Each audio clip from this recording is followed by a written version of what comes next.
Very cool. That is awesome. Well, great job. Yeah, that's cool. Good. All right. Anybody else going once?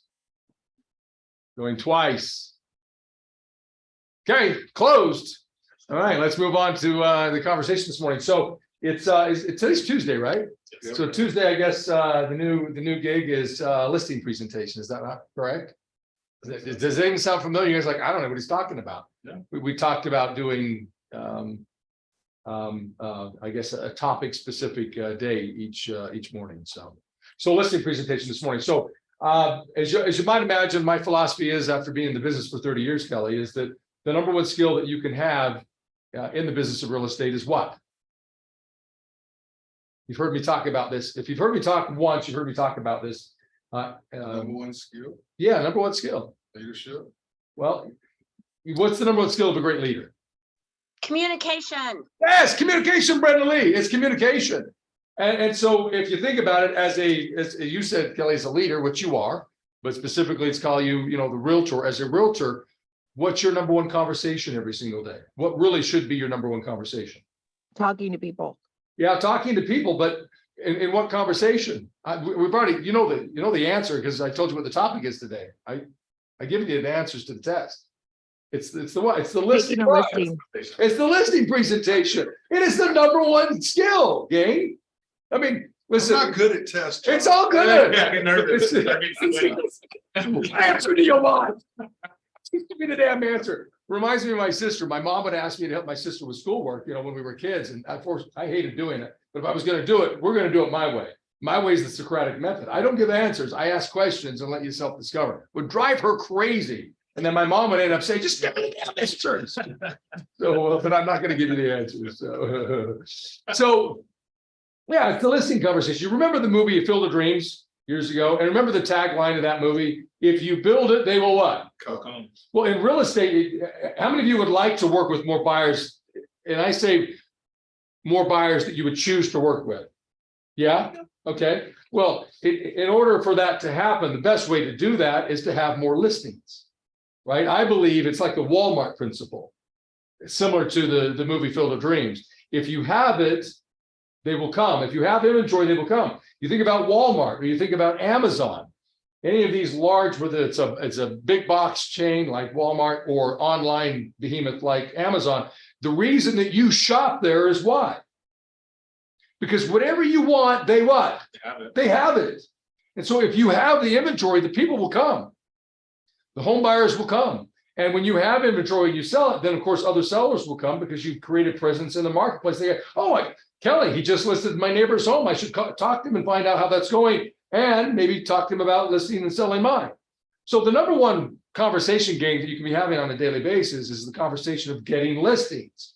And of course, that is about communication. So what I wanted to do, just in the minutes that we have remaining this morning, is just talk about generally the outline of the listing presentation. And I know that for some of you, you've seen this ad nauseum, and I get that. And I would imagine that yesterday you probably took a shower. And for those of you who started early, I'm hoping you took a shower this morning as well. And tomorrow you're going to take a shower, and every single day that you're live, I hope that you're taking a shower. That's assuming a whole lot. It is assuming a whole lot. I know. I'm talking to real estate agents. Just kidding. I'm one of them. But this idea of the listing presentation and really understanding it, what I believe you should be able to do is to stand up in front of a group of people and share the principles of a listing presentation without having to think about it, and just doing it and knowing it that well. And if you can do that, then I know when it's time for you to give a listing presentation that you don't have to think about it, you just do. It's like the difference between a first responder and a first reactor. What's the difference? There's an intent with a responder. Okay, yes, there is an intent. If you think about it, the reason that we call them responders is because they respond to the call, and they're so well practiced, they've done it so often that they don't have to think, they just what? They just do. That alarm goes off at the fire station. Imagine the fireman hearing that and saying, what did they say that meant? Right? Oh yeah, that's right. There's a fire. Now, and then he gets out his list of what to do next. Oh yeah, grab your uniform and put that on one leg at a time. I mean, that would be a disaster. The house would burn down by the time he figured out his crap, right? Well, I see a lot of real estate agents doing that. It's like every time they have an opportunity, which is not very often, to go out on a listing presentation, it seems like they're doing it for the very first time. So this idea of reviewing it and really like inculcating it, getting it burned into your brain is really important, because you don't want to be that first reactor. Oh my gosh, what am I supposed to do? No, it's, oh, I get this opportunity to go out and actually do what I'm supposed to do in a listing presentation. So I'm going to give you just a very quick outline of it, just some of the primary topics. Number one, what are we trying to accomplish in a listing presentation? Ultimately, what are we trying to accomplish? Whether or not we're together. Get the listing. Okay, so we start with the intention. The reason I'm going out is to get the listing. How many of you show up to an opportunity with something other than that in mind? Show up with the intention, like having a contract that's already filled out with their names on it, with the price that you suggest, everything filled out. The data input form for the MLS already filled out. Your sign, your key box, everything ready to go. So that when they sign that damn contract, you have everything that you need in order for them to get their home on the market when? That night. Because that's why you're going out on the presentation. Yes or yes? Yes. So have the intention you're going out because that's what I'm going to do. The second thing is this, the second question for you is this: what are we trying to accomplish in order to get that contract signed? What has to happen? Two primary things. And gang, those of you who are online, just, take it off mute and shout it out. What is it? Two things. Interest and show value. Yes, two things. Yes, Brindley, thank you. Number one, we got to build value. And number two, we have to build rapport. They got to like us, trust us, and respect us. And if we have those two things in the conversation, then you'll get a contract signed. It's in the absence of those two things, rapport, meaning like, trust, and respect, and value. And really value, what I mean by that, let's translate that. What does value mean in a listing conversation or in a relationship with a seller? Ultimately, it's safety. They want to know that they're choosing the right agent for the job of getting their home sold. And if they know they've chosen the right agent, ultimately they feel what? They feel safe.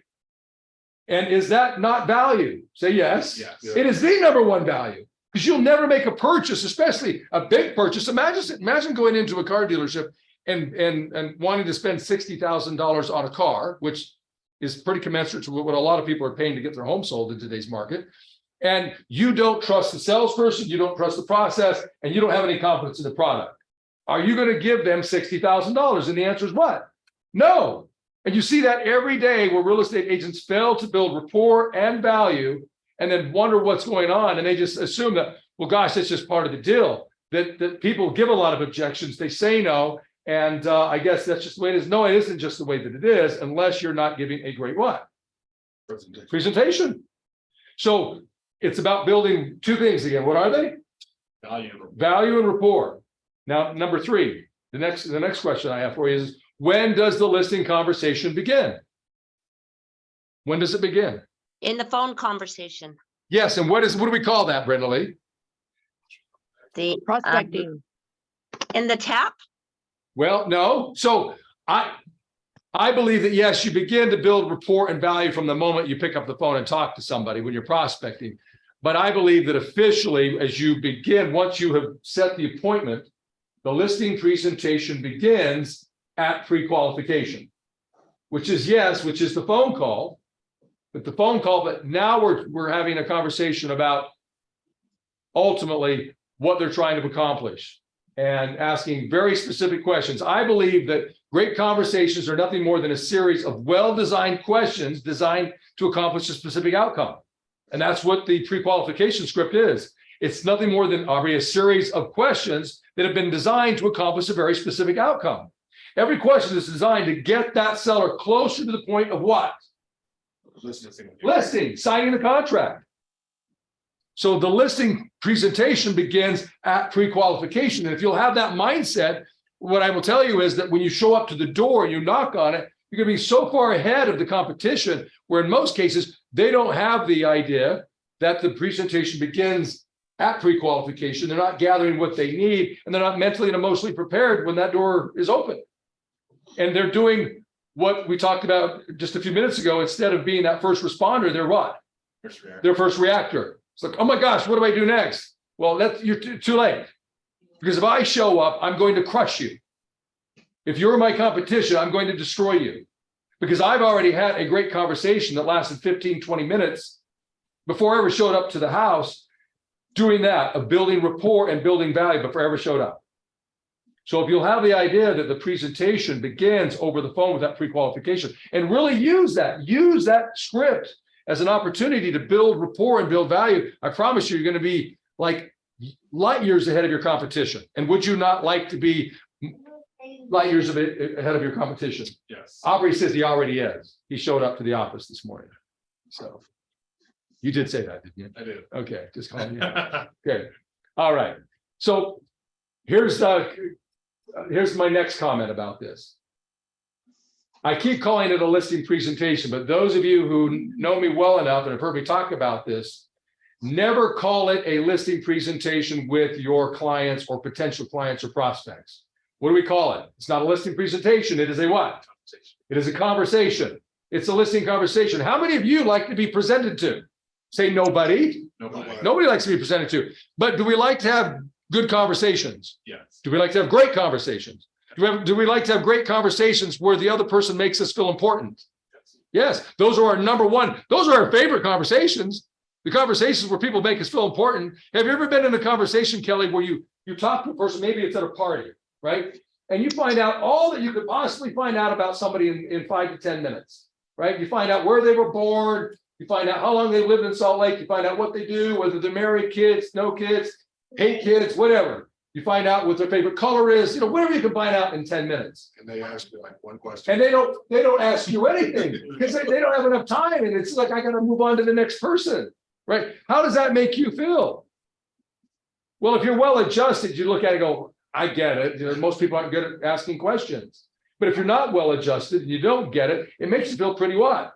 There's a technical term for it. Shitty. Yeah, it does. Because the number one human need is what?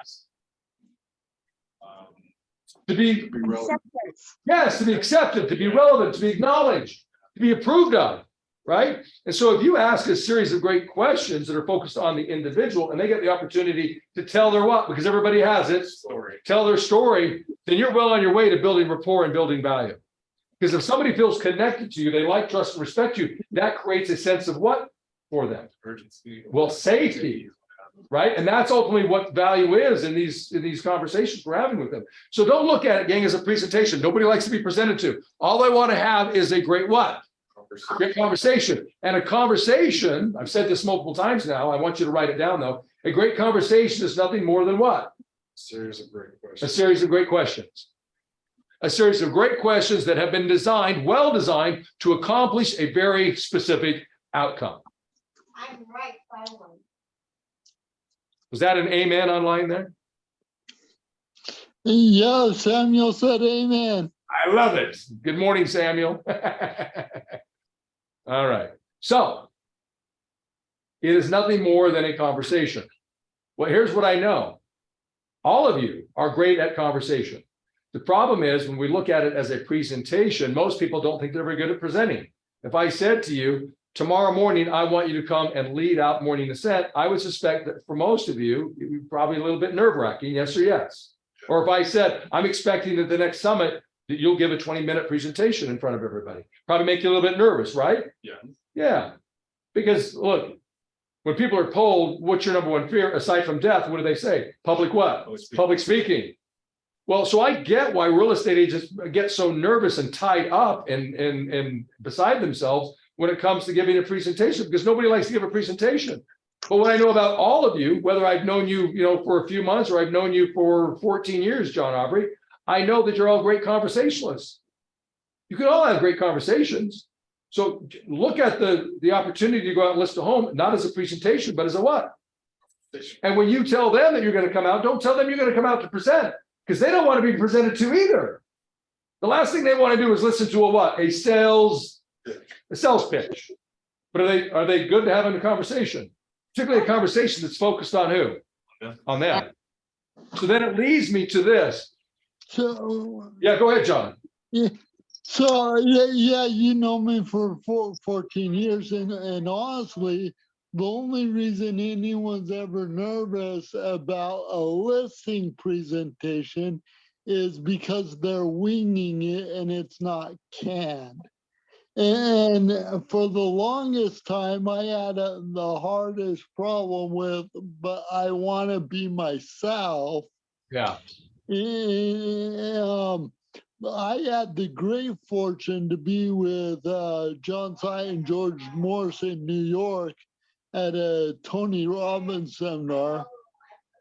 And what cured me of the I don't want to have a canned presentation is I attended the David Letterman show. So you know how many years ago that was. Yeah. Anyway, the reason it cured me is they spent 2.5 hours scripting the audience, telling us when we'll laugh, how hard we'll laugh, and if we don't laugh correctly, they'll replace us with one of their 1,000 other audiences. That is awesome. And then when David Letterman came out and the guests came out, I realized, oh my goodness, he's got a $53 million contract. Everything is canned. Yep. Yep. Including his jokes, which are written down on placards that are there on the stage where he's speaking. Right. Yeah. So interesting. Yeah, John, it's a great observation. It goes back to what we talked about in the beginning about being a first responder, being prepared. So again, you look at it, we as real estate agents, as presumably as business professionals, people who own their own business, we say we want to make hundreds of thousands of dollars consistently every year, or millions, because we can get to that point in this business. And then we don't practice to the level that is commensurate to that expectation or those expectations. It doesn't make any sense. But if you were to do that, imagine if you just practice an hour every single day, the skill of presenting to people, of having that conversation and leading people through the process of getting to the point where they have like, trust, respect, and absolute safety. Imagine what it would look like for you. See, one of the challenges that we have in today's market is the inventories are low. Yes or yes? Yes. So the opportunities to go out on listing conversations, not as great as it was, 10, 15, 20 years ago. We are in a situation, this is long-term, it's going to go on for several years, where inventories are low. It's just the way it's going to be 4 years because of the Great Recession and what that did, how it shut down the economy for several years. And you still had a population that grew, you had families that aged, right, to the various levels that they do, and this huge pent-up demand that still to this day, some 14 years later, still has not been met. And now we're going through now, and it's compounding that. And so the opportunities are not as plentiful in terms of sheer numbers. And so when we have an opportunity to go out, man, we better knock it where? Out of the Out park. of the park. Because if you don't, the next person will, at least to the extent that they get it, not you. And there's no reason for that because it's not a mystery. It's really science. It's like it's really clear. It's A, B, C, D. It's that simple. It's very predictable. It's very predictable. It's very duplicable. When I say that, meaning the listing conversation. It shouldn't change from conversation to conversation. It should be the same thing every time. Their answers may be different, but your questions are still the what? Still the same. So here are my two primary questions. I ask a ton of questions in the conversation, but these are the two primary questions that I ask. The first question is this. So Kelly, share with me. I know you want to sell your home. That's why I'm here, right? Yes. And he responds, yes. And I say, but share with me if you could, what caused you to decide to sell your home? What's happening next? Now it's a very simple question. You might say, well, that's it. And that is it. And the reason that's it is because it gives him an opportunity to talk about what? Why? About himself, which is his favorite what? That's his favorite what? Topic. Yeah. And if he tells me what's caused him to decide to sell his home, and I listen, and he knows that I listen, how does that make Kelly feel about me? Pretty what? Safe. Pretty safe. Pretty good. Right? So I asked Kelly what's caused him to decide to sell his home, what's happening next. And sometimes it's good news. Sometimes it's, I got a job transfer. I'm moving to San Diego. I'm so excited. It's an increase in income. And I've always wanted to live in San Diego. I used to vacation there a lot, and now I get the opportunity to be on permanent vacation. That is so cool. But sometimes they say it's a divorce. Not so cool. Right? Maybe it's financial difficulty. Got to sell the home. Not so cool. It doesn't matter what their answer is, as long as they know that you what? Yeah. That you listen. As long as you listen. So ask that question. Share with me what's caused you to decide to sell your home. What's happening next? Notice I didn't simply ask, why are you selling your home? I do that by design. Remember what I said. A great conversation is nothing more than a series of great questions, well designed to accomplish a specific outcome. Share with me what's caused you to decide to sell your home. What is happening next? I did not ask, why are you selling your home? The word why causes people to feel like they have to what? Justify. To defend. It's not what I'm asking for. I'm asking for you to tell me your story. What's going on? What's happening next? Because the most important thing for them is not selling the home. That is not the most important thing. The most important thing is whatever's happening after the sale of the home.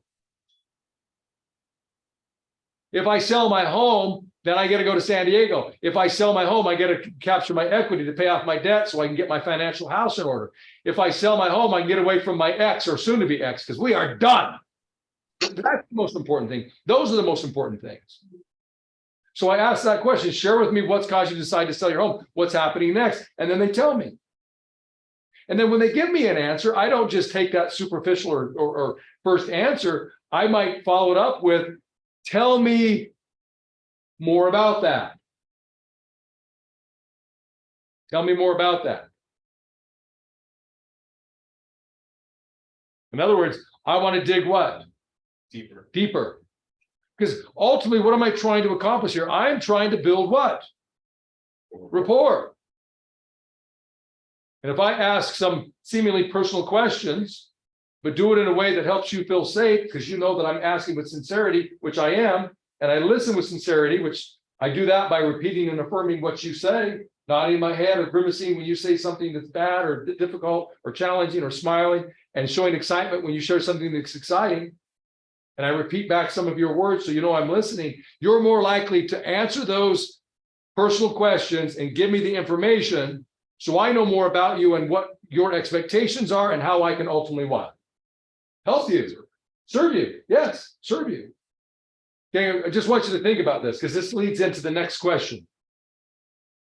And you all probably have some experiences with this. Any relationship, whether it's a friendship, it's a business relationship, or it's an intimate relationship, if you don't know the expectations of the other person and you fail to meet those expectations, how well will that relationship go? Not very well. Now imagine that it's a marriage, and in that marriage there are expectations. The expectations are here, but the performance is down here. Now, whether you know the expectations or you don't know them, it doesn't matter, because they're still not being what? Met. So the performance should be up here, and yet the performance is down here. You know what they call that gap in a marriage? Divorce. It's divorce. And the challenge is for a lot of real estate agents, they never get the opportunity first to get married to their client, so to speak. And then oftentimes when they do get married, quote unquote, where the contract is signed, there's that gap because they didn't ask the right question or questions to discover ultimately what was important and address those specific needs and expectations. Does that make sense? Say yes. Yes. Okay. So the number one cause of divorce is unmet expectations. Unmet expectations. You're not meeting my expectations, period. Think about that. I had an interesting experience with that. Yeah, go ahead, John. For first summer, my wife and I were married. We decided to go camping. And I know what that looks like because I've done that a lot. And she knows what that looks like because her family's done that a lot. But apparently, I don't do it the way her family does it. And so she had a lot of expectations, and I had a lot of expectations. And between the two of us, we had a lot of unmet expectations, and we were the grumpiest campers you have ever seen. So you weren't happy campers. John, it's your job to light the campfire. Well, so I learned how important it is, whether it's a relationship or business. It was all my fault that the expectations were never disclosed or discovered. I never asked her what camping looked like for her as a kid. Yeah, yeah. What was the biggest difference between the way you camped as a kid and the way she camped? Just out of curiosity, just one thing. She enjoys glamping. I always had to help Dad set up the tent. Everyone helped out. Well, her family is the same way, Biz. All the boys helped out with the tent, and the girls took care of the meals. And so she didn't want to help out with the tent, and it's rather hard to do when there's only two people and you only have one person doing the thing. Yep, makes sense. Yeah, the joys of camping, Anyway. yeah, or not, right? Cool, John. Yeah, thanks for sharing that. That's a great example. So it's really about discovering expectations. Well, how do I discover expectations? So let me give you the second question. What I would do is I would say to you, so Aubrey, now that I know why you want to sell your home, what's happening next, that job transfer and taking that new position in San Diego. By the way, congratulations. That is so exciting. Thanks. Having said that, let me ask you this. What do you expect that I should do as a professional agent in representing you to get you down there? So I know you want to sell your home. That's a given. And obviously you want to sell it for as much money as possible and spend as little money as possible. I get all of that. But what do you believe that I should do on a daily basis between now and the time that we get your home actually closed? What do you think I should be doing to make that happen? Are there specific activities that you think are important that an agent should engage in order to get a home sold in today's market? Sure. Yeah. Just making sure that you market it. Okay. So correctly. I'm going to write that down. And this is what I do, gang. So I interrupt you, but I say, okay, marketing, because I want to summarize what he said. Let me just write that down because I want to make certain that we talk about that. Fair enough? Yes. Great. So if we can, let's just set that aside for a second. So marketing is important. Is there anything else that would be important? Bringing me a buyer. Okay, bringing you a buyer. Well, and ultimately, that's really kind of the culmination of the marketing process, right? If I do the right marketing, it gets enough people interested, and the buyers hopefully compete against one another, and then they make an offer, and I get to bring those offers to you, right? Yes. Okay, all right. Is there anything else that might be important besides marketing in that process of getting a buyer, capturing buyers? I think as far as that goes, I think that'll be it. Okay, great. Okay, now, if I feel like that may not be enough, or there's some things that I know based upon his previous answer that maybe he said to me, he worked with an agent before, but it wasn't really a great experience. I might ask him this, so you mentioned, Aubrey, before that you had worked with an agent several years ago, and the process didn't go very well. What was your number one concern with that? Why wasn't it a great experience? Well, he just signed the contract, and as soon as I signed it, I didn't really hear back. Oh, so he disappeared. Yeah. Yeah, that's what most real estate agents do. They're magicians. They get a contract signed and then they disappear. Yeah. Yeah. So what I really hear you saying is that communication is important. Yes. Okay. All right, good. So what I'm trying to do, gang, is just isolate the things that are most important to Aubrey. Because remember when you were a kid in elementary, junior high, high school, and your teacher gave you an opportunity, a choice to choose between an open book test and a closed book test. Which one would you choose usually? Open book. And why? Because the answers were right where? Right there. It was cool. They're going to let me take a test with a book that has the answers, and all I have to do is open the book, and there they are. This is cool. So if you didn't choose that, you probably, it's probably why, like me, you were on the special bus. Right. The fact is the answers are right there. Well, Still had to find them. Still had to- I can't send the pictures. What page are they on? Well, the listing conversation is no different. If you'll ask the right questions, right, and discover they have the answers. We always think that we have the answers. Well, I'm the professional. I know how to get home sold. I understand market statistics. I know what it takes to get the home market in today's marketplace. I don't care about any of that. I want to know what's important to the seller. What they believe is important, because it doesn't matter a whit. I don't give a damn what an agent thinks. I want to know what the seller thinks, because whose expectations do we have to meet? Sellers. The sellers. They're the ones signing the contract and writing a check for $30,000, $40,000, $50,000, $60,000 or more. So wouldn't it be a good idea to discover their expectations? Yep. Well, that's why I asked the question. What do you expect I should do? So Aubrey says marketing and communication. So I'm going to summarize that. I'm going to say, so marketing and communication. Is there anything else? And at that point, he says, no, I don't think so. And then I would say to you this, I would say, so if we have a great conversation about marketing and we have a great conversation about communication, and you feel absolutely comfortable and confident, like 100% confident in my marketing approach and my company's marketing approach, and you feel 100% confident in my approach to communication and meeting your expectations there to make sure that you stay informed. If we're firing all cylinders there and you're feeling good about that, how are you going to feel about us signing the contract tonight and getting your home on the market so we can get to the San Domingo? Great. Perfect. Now I've set the expectations that that's what we're going to talk about. And do you think that I'm going to let the conversation end before he's feeling 100% on those two topics? No. I like to take the open book test. He has all the answers. I discover them. And then in the conversation, I give him back the answers. The answers are, what do you expect in terms of marketing? What does that need to look like? Obviously, I dig down deeper into that topic. Tell me more about it. When you say marketing, what does that look like? What do you think an agent should be doing in today's marketplace? In other words, what are your expectations?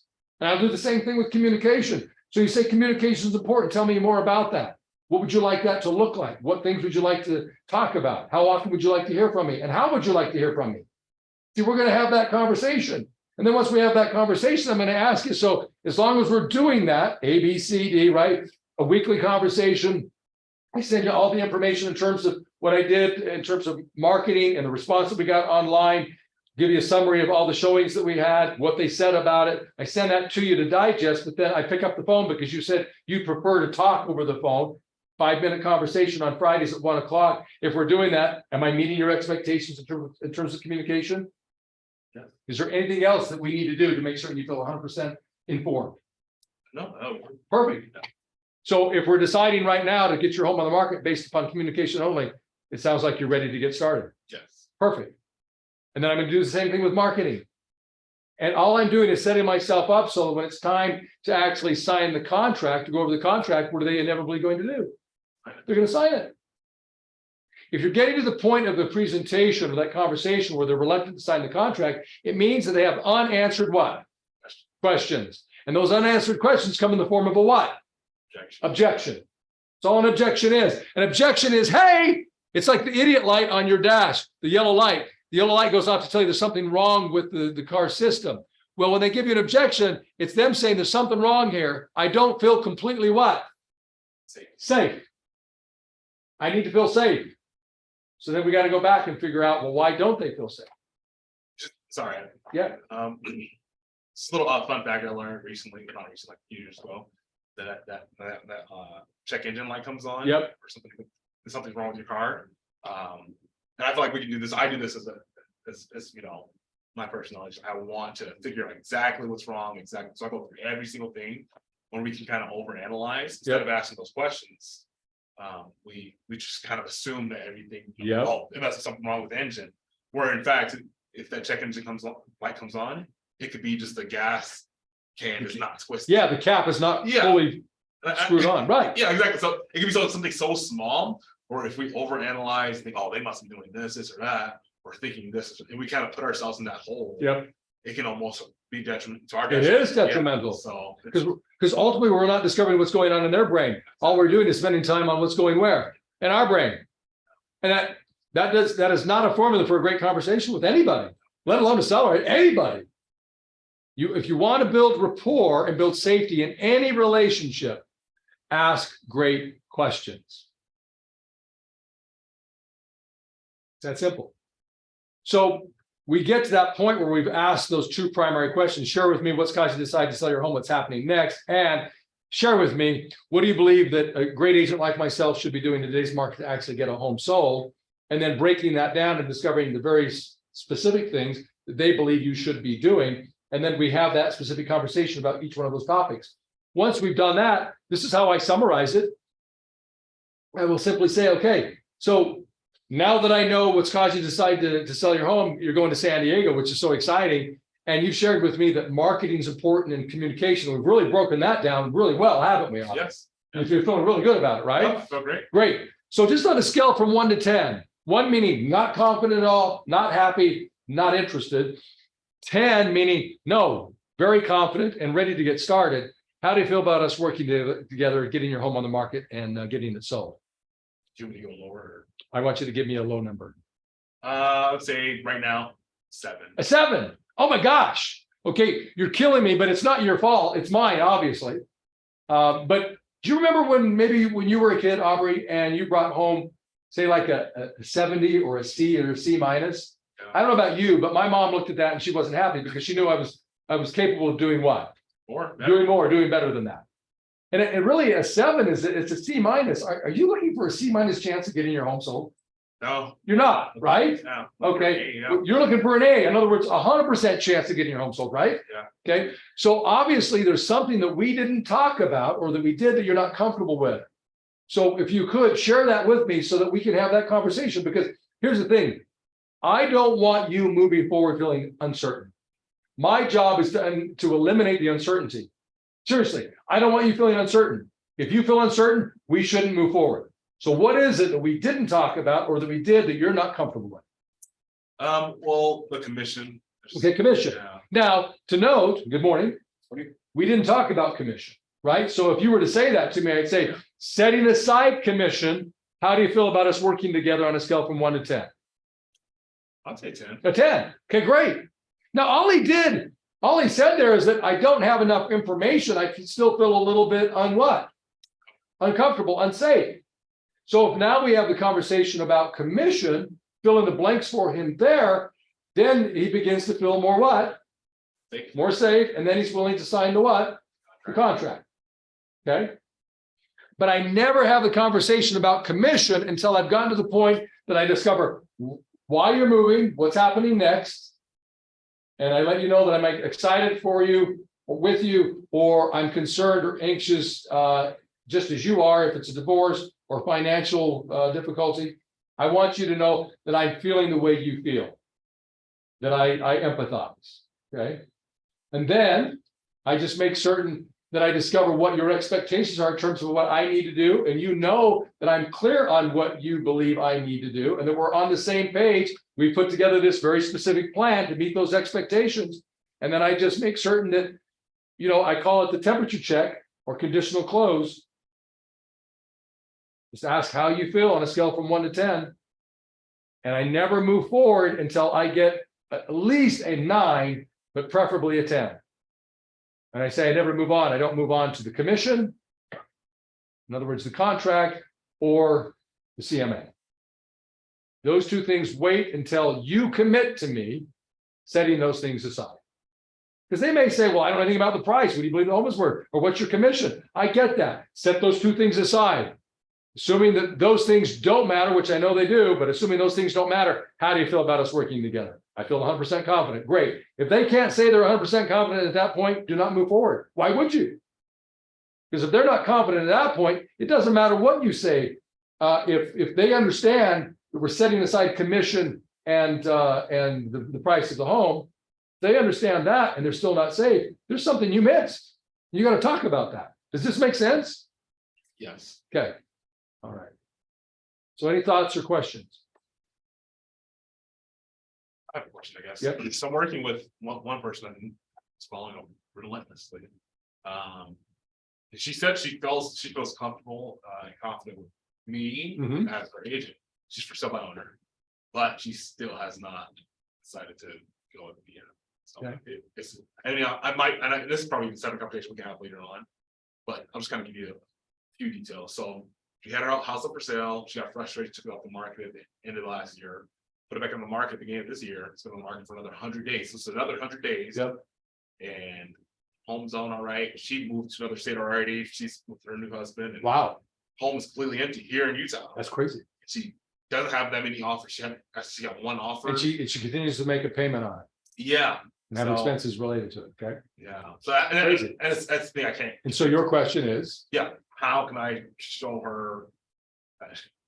Right. That Well, I mean, how can I show her that working with an agent is probably in our best interest? right Well, but I think you need to understand the issue, right? Do you understand the issue at this point?